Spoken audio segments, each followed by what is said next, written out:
Yeah, I think it's, your highest, most powerful self. I think it's a self without fear. I think it's a self that is, all of our highest self is love, is a state of love, you know, Yeah, um, and inner peace. And I think that that happens once we can quiet the mind and connect with our heart. Really, yeah. So I think that that's what I mean by that. And I think that also understanding that there are no barriers and there is no separation, that we're all one. You're no different than me, I'm no different than you, we're the same. Yeah. yeah.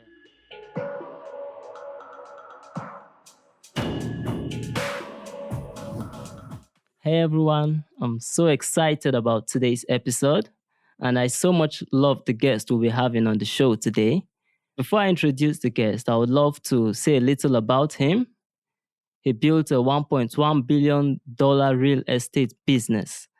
But after accomplishing all of that, he found that he was deeply unhappy with his life. And so he started the journey of self discovery to face his fears, heal his body, and rebuild his life from inside out, hoping to fill that void and, become the best version of himself, which enabled him to tap into his full potential and, of course, connect with his higher self. So, ladies and gentlemen, with pleasure, I present to you Danny Morel. Hey, Danny. How are you? I'm good, man. I'm honored to be having this conversation. Yeah, I'm glad to be here, man. Glad to be here. So, quickly, you've been an influential and powerful person helping people live up to their highest self and to their full potential. You've also been able to present yourself as an authority in your field and, all those cool stuffs. But my question is, when did it all start? What's your story? What led to your spiritual journey? And at what point did you put your foot down and said, okay, enough is enough?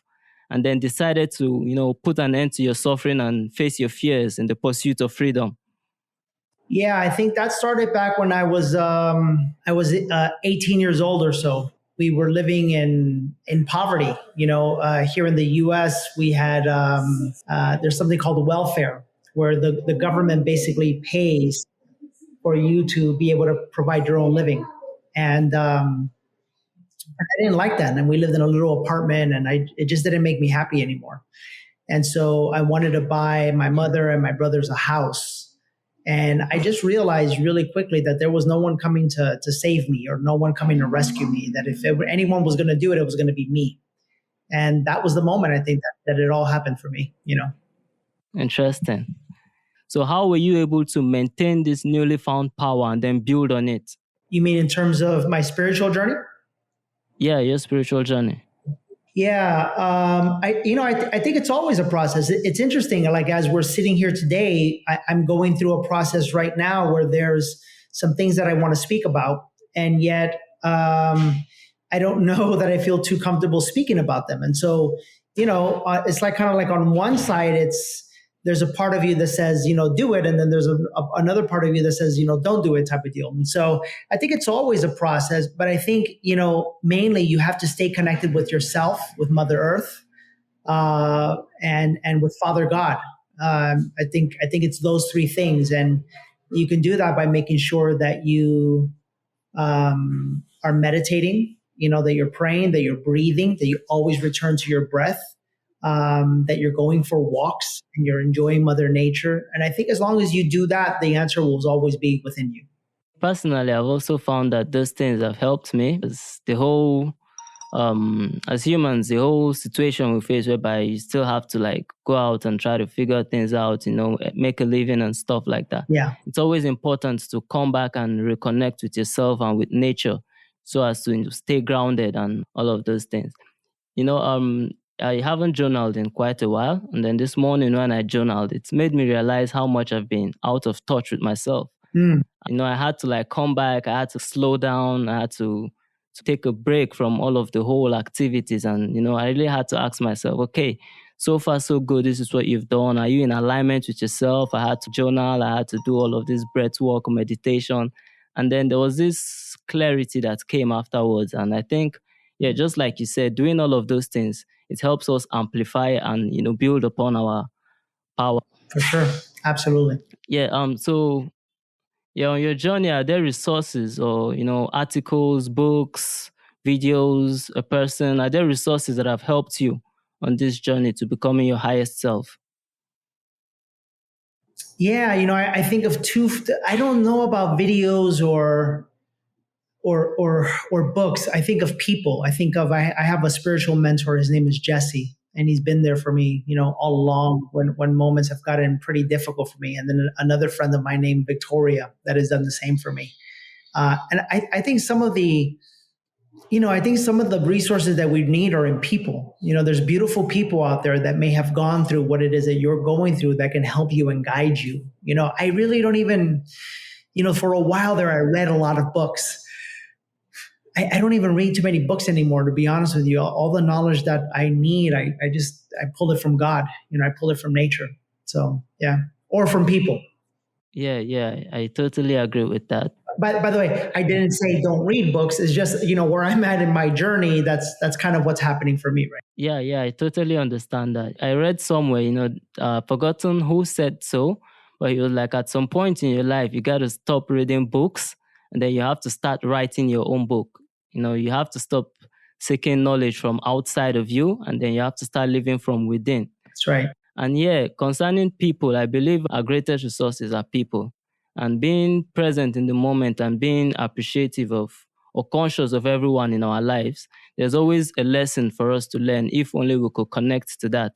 I guess that was the whole drive for me, even starting the podcast. I was like, okay, I gotta connect with like-minded people. Like, I have to look for people who have been there, and of course, there are people who would also look up to you at whatever point you are at your journey. So the whole idea of the podcast was just connecting with people that are like-minded and learning from each other and stuff like that. Good for you, man. Good for you for taking action on that. I appreciate that. Yeah, thank you. Mhm. So when you say your highest self, what do you mean by that? I mean, you've been a preacher of the whole highest self thing. So what do you mean by that? And from your understanding, can you throw more light on that? Yeah, I think it's your highest, most powerful self. I think it's a self without fear. I think it's a self that is all of our highest self is love, is a state of love, you Yeah. know, um, and inner peace. And I think that happens once we can quiet the mind and connect with our heart. Really, yeah. So I think that's what I mean by that. And I think that also understanding that there are no barriers and there is no separation, that we're all one. You're no different than me, I'm no different than you, we're the same. Yeah. Yeah. Yeah. That's good. That's good. I totally agree with that. Like you said, being the highest self, at least for each and every one of us, that's love, right? Now, we're actually on a journey to love, and we find ourselves at various stages. Like we said from the beginning, it's a continuous journey, and then there's always room for improvement. Now, sometimes these improvements they come from a place of repeated errors and shortcomings, which doesn't necessarily align with our higher selves at every point in time. Mhm. So my question now is this: is it possible for you to be your highest self at every given time, or are there times where you fall short? Then you have to improve and stuff like that. For sure, yeah, that's the human condition, that's our journey here. And I would say we never fall short. I would just say that we learn. There's lessons and there's circumstances that we have to go through Yeah. in order to teach us. And so, if you're learning, even when you're learning, when you fall, then you are being your highest self. Absolutely, sure. Oh, interesting. Interesting. There are times I don't know if it's just me, but there are times, I beat myself up like, bro, you know better than this. You should have done better than this. But then when I just sit back, relax, I later realize that, okay, there's something you needed to have learned from this. And as soon as you That's learn right. from it, you will definitely do better next time. So at that point, That's right. just me living up to the best of my knowledge and the best of my abilities and at least being conscious of it is a step in the right direction, I believe. For sure. Absolutely. I believe so as well. Yeah. Yeah. So, as far as putting yourself out there as a life and a business awakening guide, what challenges have you faced, especially when you first started and up to this present day?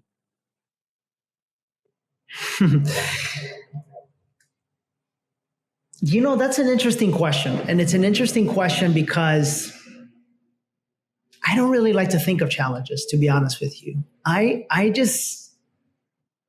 think one of my greatest gifts is I just see what I want And you go for it. and I just go, you know, and I just go for it. Yeah, yeah, and whatever challenges might arise, I don't give them too much energy because I just kind of go around it until I get to what I'm trying to go to.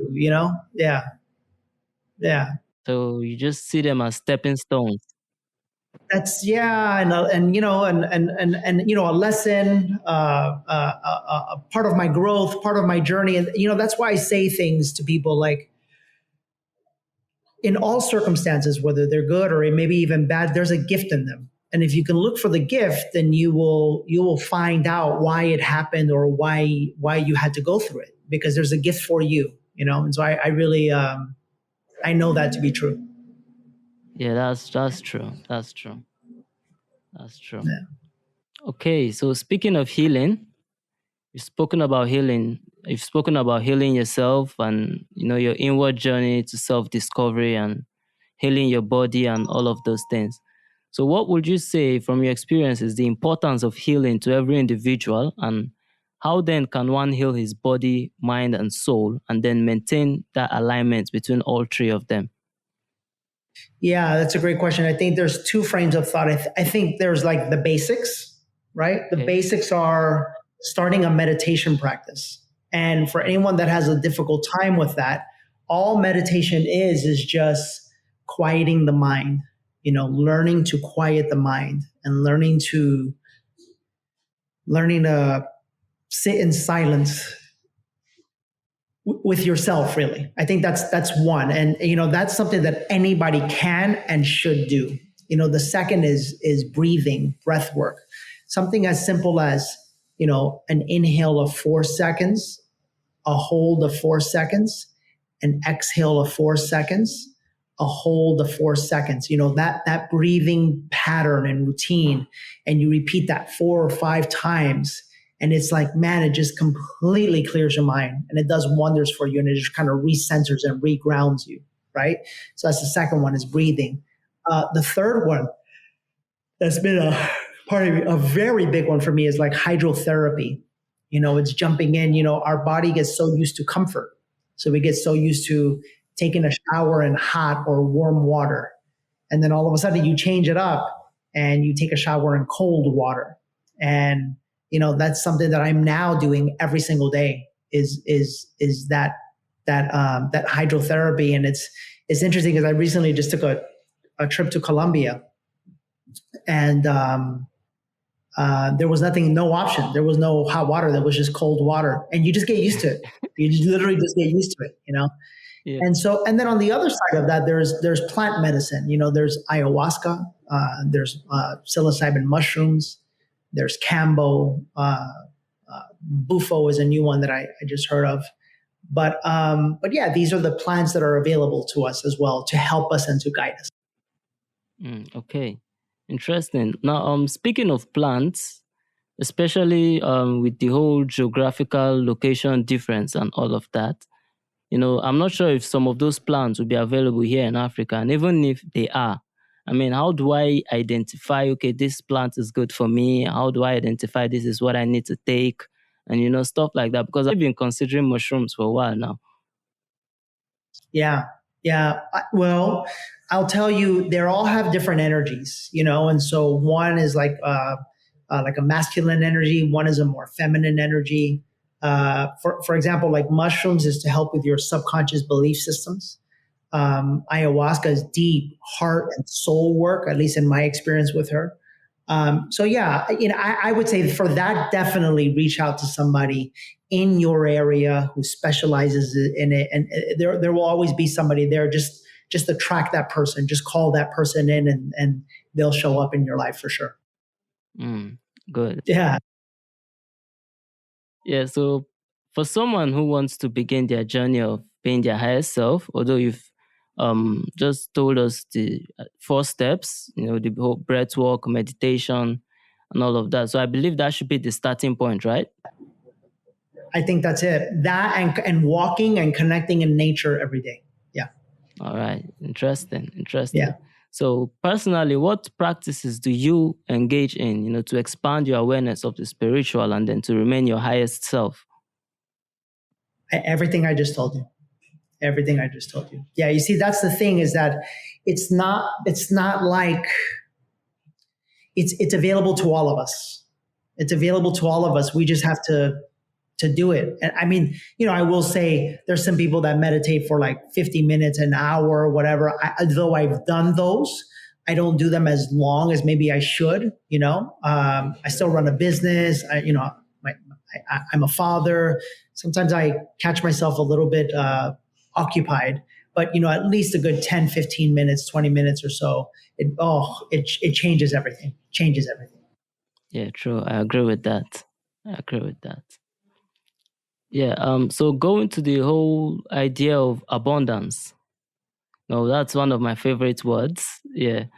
Since I discovered the power of thought and how our limiting beliefs holds us back, I've always made it a point, try to overcome these limiting beliefs. Whatever one I kind of observe about myself, just make it a point that good, I'm not gonna think in this line anymore, and I'm gonna try to, go beyond that.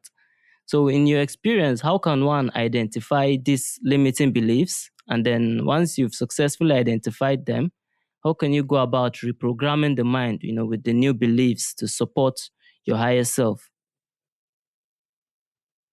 Yeah, I think it's be just become aware. Because when we're not aware, we're just operating off of default. And once you can start to become aware, then you can look at it and you go, hey, wait a minute, is this true? Is this true? Or is there maybe an opposite belief or an opposite thought that could also be true? And you just really give yourself the space to ask yourself these types of questions so that you could really start to unravel the way it is that you think, you know?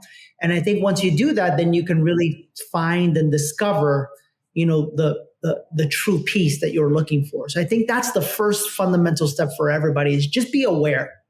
Just be aware, especially when it comes to fear, right? Fear is something that, inherently from the first moment we came here, it's like we had it. We experienced it when we cried, when we took our first breath, and we're like, what's going on here? What's happening here? When it comes to fear, it's like, okay, wait a minute, but is this true? And could there be an opposite truth to that? And so forth and so on. Yeah, that's true. That's true. Keeping an open mind always helps to be rational in our thoughts, which I guess is part of the whole being a human being thing. I mean, we're rational beings and all. So keeping an open mind is very much important. Yeah, and being aware with what comes up when you do have that open mind. That's the magic. I'll give you a quick example. Yeah. One of my biggest breakthroughs, there was something that meant a lot to me, and it was a watch, Mm. and I wanted to hold on to that watch. I wanted to wear that watch everywhere. It made me feel powerful. It made me feel accepted, and Mm. I had a realization that on the contrary is that it was causing a weakness in me, because I was depending on my strength on something outside of me, you know? Mm. And so it was a very powerful moment where I decided to not only sell it, but now I don't even wear watches anymore. So for me, that was part of my process. I think I went through something similar to that.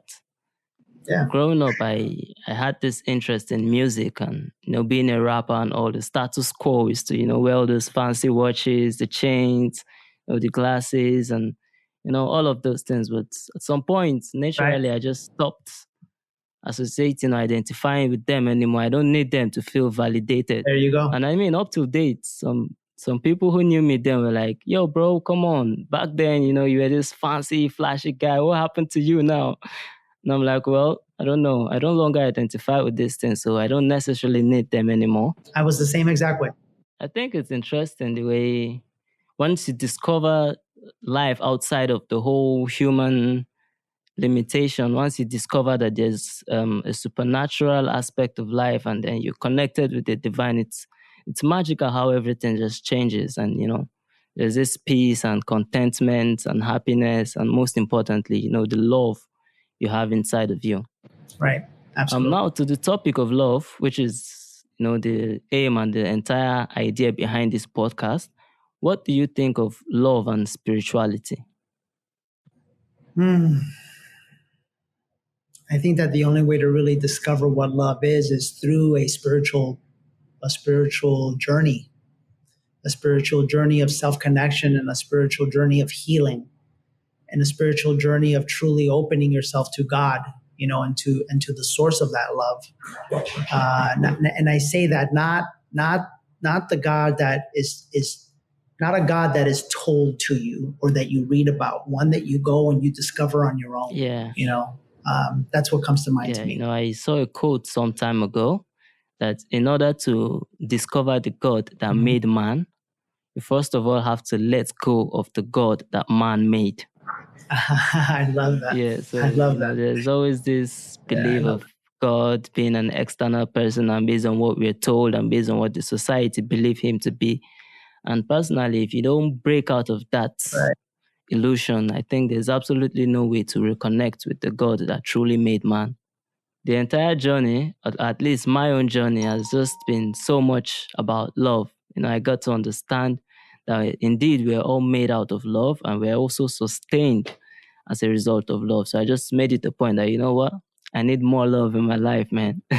That's it. That's it. I love that. Thank you, man. Thank you for that. That was medicine to me. Thank you. So we're gradually coming to the end. And how can the audience keep in touch with you? To learn more about you, to learn more about your programs, to learn more about your podcast, and probably be a student of yours. Because I, for one, I think I would love to. I think that the easiest way is if you look up my name, Danny Morel, on whatever podcast app you listen to and on Instagram. Those are the two biggest ways that I connect with people. So I would say that those would be the two biggest ways. Yeah. Okay, Danny, it's been such an honor to have you on the show, sharing your story, speaking your truth with us. Of course, being so Thank you. open-minded and being of service to humanity. Yeah. Thank you. And thank you for doing the same. I appreciate the work that Yeah, thank you you're very doing. much. Thank you, and do have a nice day, bro. Thank you.